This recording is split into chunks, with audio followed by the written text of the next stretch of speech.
হাড় ছাড়া মাংস কার কার খেতে ভালো লাগে চলো দেখা যাক। আজকে আমি সোয়াবিন রান্না করব। প্রথমে আমি কড়াইয়ে সেদ্ধ করে নিচ্ছি। সেদ্ধ করে নিয়ে সেদ্ধ করা হয়ে গেলে একটা কড়াইয়ে তেল দিয়ে দিচ্ছি, দিয়ে সোয়াবিনগুলো ভেজে নিয়েছি, লাল লাল করে ভেজে নিতে হবে। ভেজে নেওয়া হয়ে গেলে ভালো করে নাড়াচাড়া করে নিতে হবে। করে নিয়ে কড়াইয়ে তেল দিতে হবে, তারপর পেঁয়াজ কুচি দিতে হবে, দুটো শুকনো লঙ্কা দিতে হবে, তারপর লবণ দিতে হবে, হলুদ দিতে হবে, জিরে গুঁড়ো, ধনে গুঁড়ো, আদা রসুন বাটা মশলার হিসাবে আদা রসুন বাটা দিয়ে দিয়েছি। ভালো করে কষিয়ে নিতে হবে।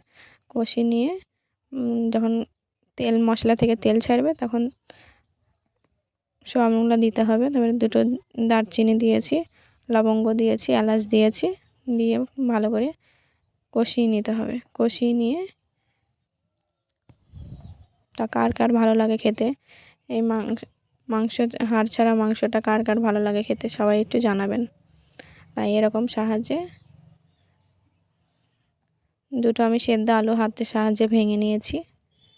ভেঙে নিয়ে জল দিয়ে দিয়েছি, সামান্য জল দিয়ে পরিমাণ মতো জল দিতে হবে। সোয়াবিনের রান্নাটা কেমন হয়েছে কার কার ভালো লেগেছে সবাই একটু শেয়ার করবেন।